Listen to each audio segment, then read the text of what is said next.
Get ready to match the stars. Barry Creighton. Nolene Brown. Ugly Dave Gray. Peggy Tefano. Stuart Wagstaff. And John Paul Young. As we play Graham Kennedy's Blankety Blanks. And now, a man whose name is on everybody's lips.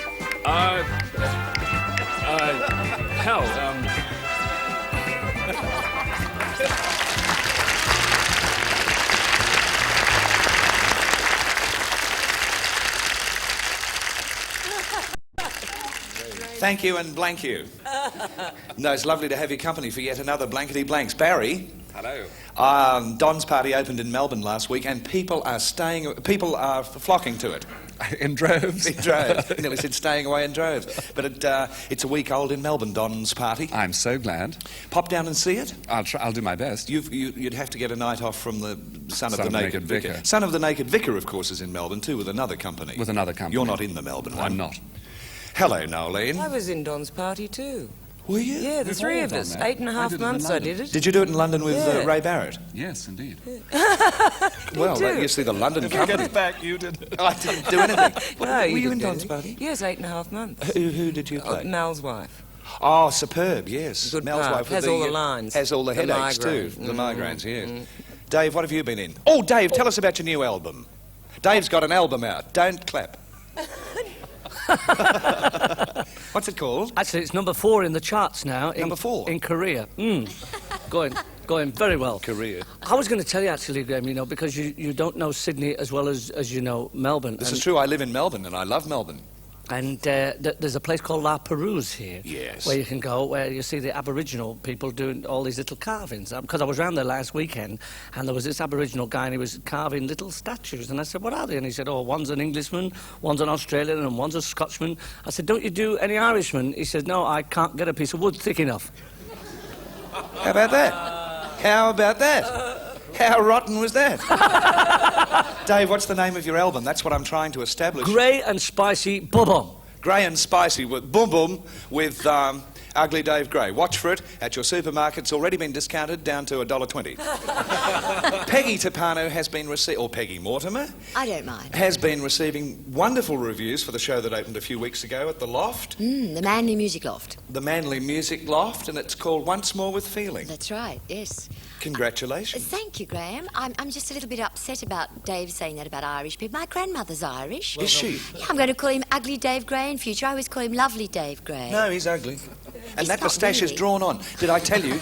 No. Truly. No, I shouldn't say this. But Dave Gray the other day was shaving, and he went down too far on the left side, and he thought, oh. So then he went down too far on the right side, and there was only a little bit left, so he thought, oh, to hell with it, and shaved it all off. And now, of course, he can't do jokes with when the moustache off, so it's all drawn on. I know it's drawn on because I kissed him just before the show, and it all came off on my...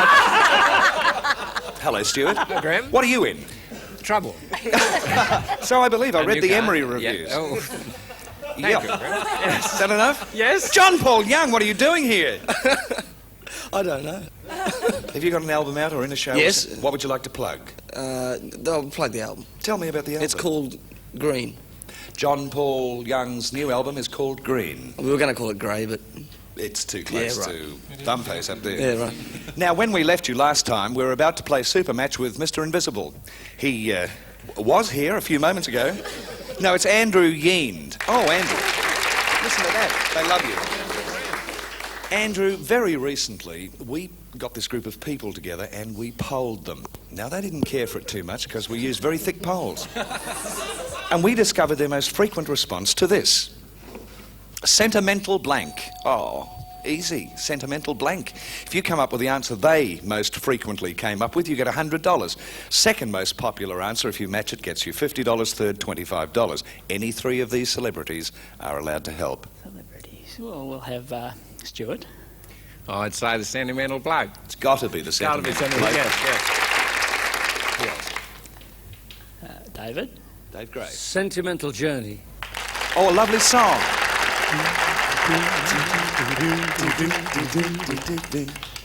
And Nolene.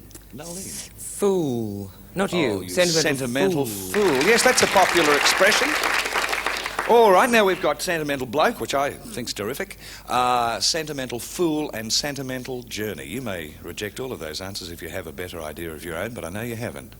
Bloke. Sentimental bloke. We'll find out. All right. Very enthusiastic group today, isn't it? Very enthusiastic tape machine. We will find out whether sentimental bloke is on our board as we ask Peter, the phantom puller, just one more time to reveal the $25 answer. Thank you, Peter. Pull it. Sentimental friend. Don't think much of that. Is it a song, yes. Stuart? Stuart knows all the old songs. In fact, he wrote Charlie Is My Darling. Let's see what's under the $50 response. Pull it, Peter. Sentimental journey. I have a feeling that up there, nestling under that slide, is sentimental bloke. We'll find out now. Why am I looking at you? I want to look over here. Pull it, Peter. Yes, hey. What can we tell you?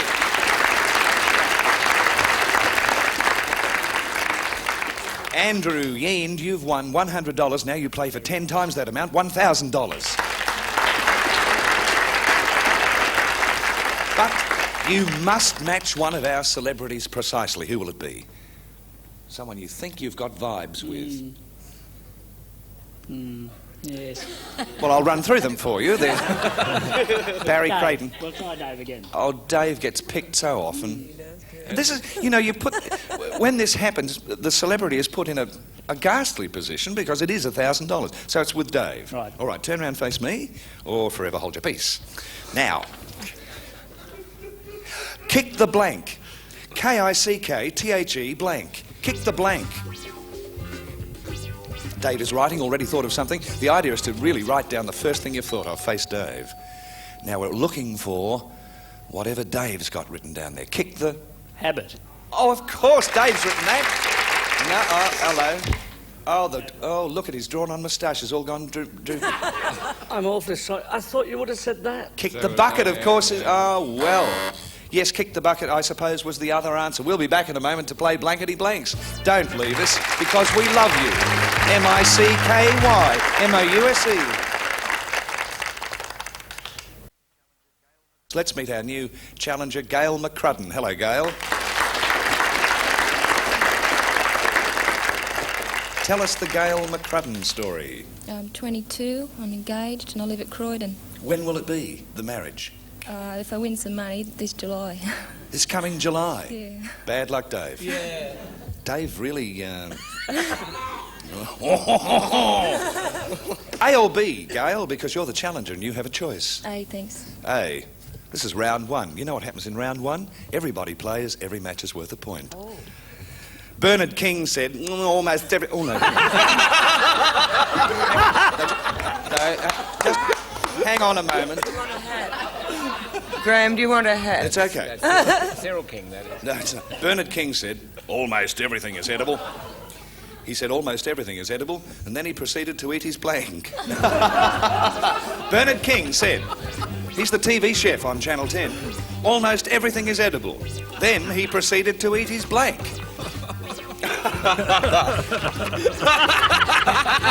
Give me that. Stuart wrote something nasty. Now, Stuart, would you please write a proper answer? Yes. Yes. I'm going to empty... See, all those...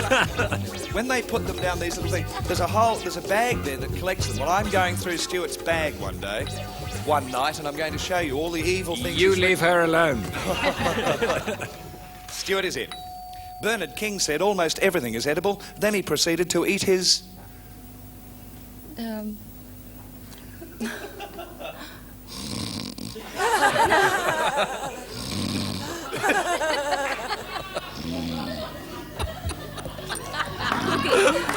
Cooking.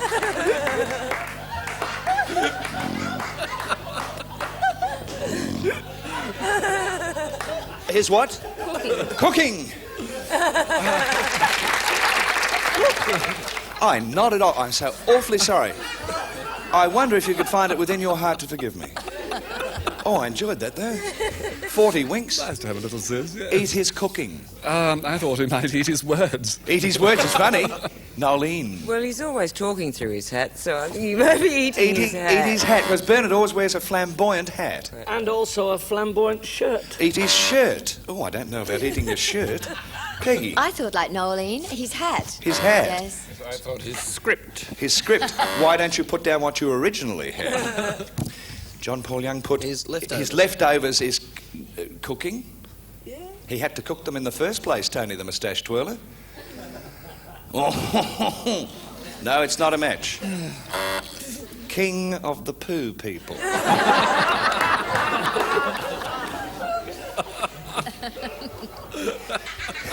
Everyone at the North Pole was shocked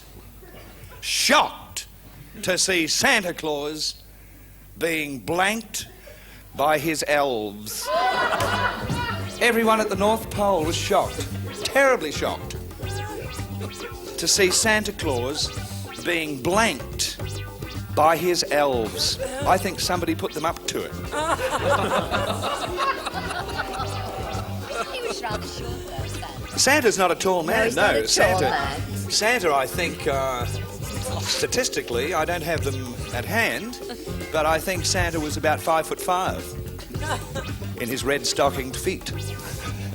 That's ridiculous. No one's writing. What is the problem here? It's very tonight? difficult. Again. Everyone at the North Pole was shocked to see Santa Claus being blanked by his elves. As I understand it, he had little elves to help him make all the toys. On the National Health Service. On the National Elf Service. Stuart, I can't stand it if you're going to...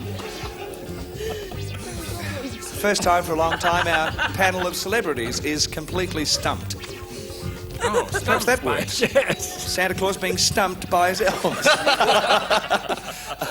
Be funnier with an H. Everyone at the North Pole was shocked to see Santa Claus being blanked by his elves. Thawed. Thawed. What a clever answer. So clever. Thawed. The North Pole, thawed. So clever that none of these people will have that. Barry, I would bet $400,000. Not that I could. You win. You win. But Barry hasn't got thawed. I thought they'd be embarrassed if he was being chatted up by his elves. Chatted up by his elves. Those little elves chatting up Santa. I had to write the obvious one. Did you, darling? Yep. Whatever you put is okay with Well, me. they were eaten. Yeah, They were gobbled because they were goblins. I see. That's a very good answer. Gobbled. Dave, do you have anything? Oh, I'm sorry. That's the best I could do. What? Why couldn't he wash himself? Well, I don't know. They were up to something, and I wanted to keep it pretty clean. Well, that's the cleanest answer. You can't get cleaner than I washed. know why he couldn't wash himself. Why couldn't he Santa scratched wash himself to pieces with his Santa Claus? Boom. A very sad boom boom. Peggy, Well- everyone at the North Pole was a bit shocked. Yes, because Santa, you mentioned about the little elves working for Santa, and so they were shocked because he was sacked. Sacked by his elves is ambiguous. Which It is a could double mean sack put in the and sack thing, or and sacked. sacked. Cleverness. Yes. They were just being rather aggressive to have a heavy Christmas, and they were beating him.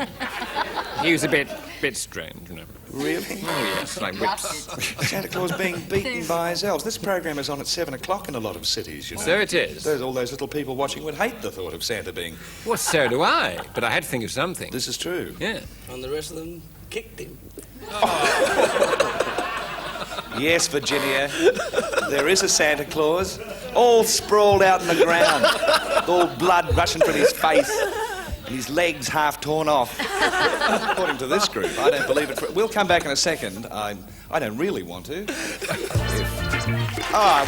Could you wait until Oh, please yourself.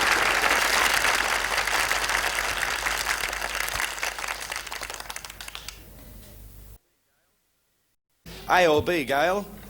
B, thanks. B. And everybody plays. Adam said to Eve, "How many times do I have to tell you? Don't blank my fig leaf." Adam said to Eve, "How many times do I have to tell you? Don't blank my fig leaf." Oh, that's good, that's good. Peggy's got a goodie.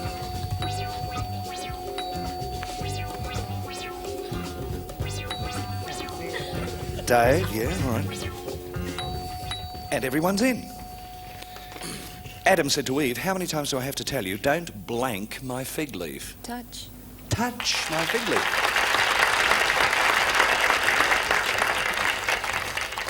Do you think he'd mind that? As I understand the scriptures, Adam was fond of it. Oh, having his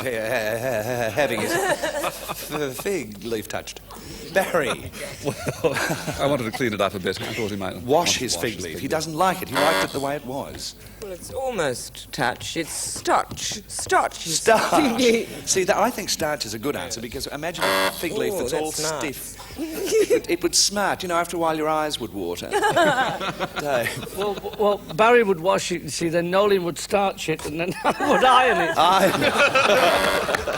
Up there they have a little fig leaf service, laundry service. Yes, I have too. I have a starch. Starch. I think starch is good. Well, this was winter, and he didn't want to get chilly, so he didn't want it to pluck. Pluck.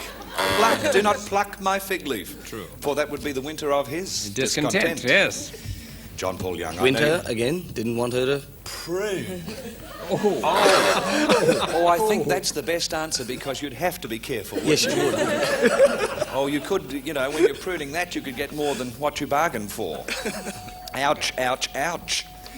Now, Andrew, Count Dracula said, you've all heard the hit record With a Song in My Heart. Well, the number one hit in Transylvania is With a Blank in My Heart. Count Dracula speaking. Andrew, you only need one to win. Only one. Count Dracula said, you've all heard the hit record With a Song in My Heart. Well, the number one hit in Transylvania is With a Blank in My Heart. Yes, yes. I don't do that because Don Lane's better at that than I am. And he does it a lot. Count Dracula said, you've all heard the hit record With a Song in My Heart. Well, the number one hit in Transylvania is With a Blank in My Heart. Well, seeing as how a big stake in this show, I'll say a steak. A steak, and I think you've probably won the game. I don't know. With a steak in my heart. A steak is... Everybody hold up your cards. Oh, to a man. Come up here, Andrew. Gail McCrudden, I'm so awfully sorry. You receive, though, a beautiful boxed gift from the Toshiba people, which makes it all worthwhile. All say goodbye to Gail McCrudden. Bye-bye, Gail. Send us a card, Gail. We'll be back to poll a recent studio audience right after we've got a little selling to do here on the network. Forgive us for these couple of ads.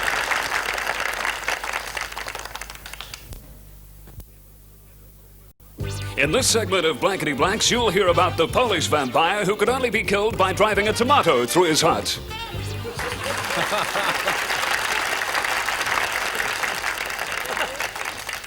The Polish? Yeah. The Polish? It's just an adaptation on the previous question. I would count that as a definite failure. We polled a recent studio audience and discovered their most frequent response to this. 4 minutes I've got. Shady blank. If you come up with the answer they came up with most often, you receive $100. $50 if you come up with their second most frequent response. Third, $25 if you match it. 3 of these people may play with you. Well, Barry. Barry Creighton. Shady lady. Shady lady. Shady lady. And Peggy. Peggy to pub. Shady Lane. Oh, that's nice. It's a nice, cool thought. Shady Lane. And JPY. Shady deal. A shady deal. Yes. Yes, John Paul Young would know about it. He's in the pop world, and sadly, it sometimes happens.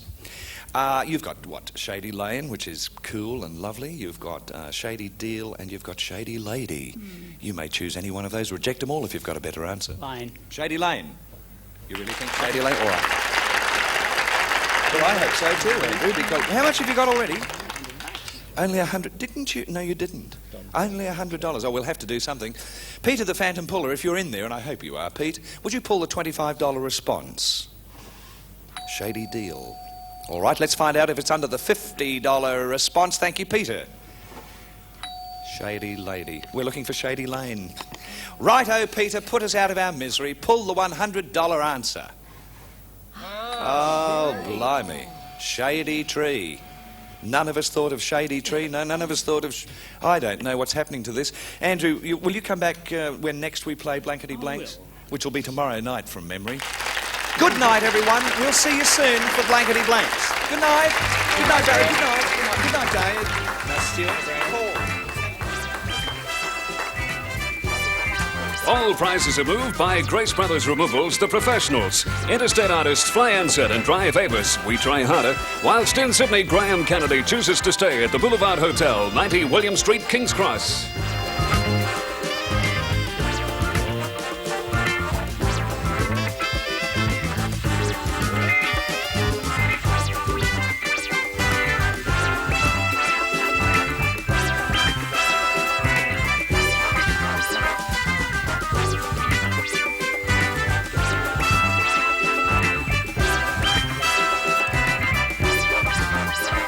This is a Reg Grundy production, produced in colour at the studios of Channel 10 Sydney in association with the O10 Network. Don Blake speaking.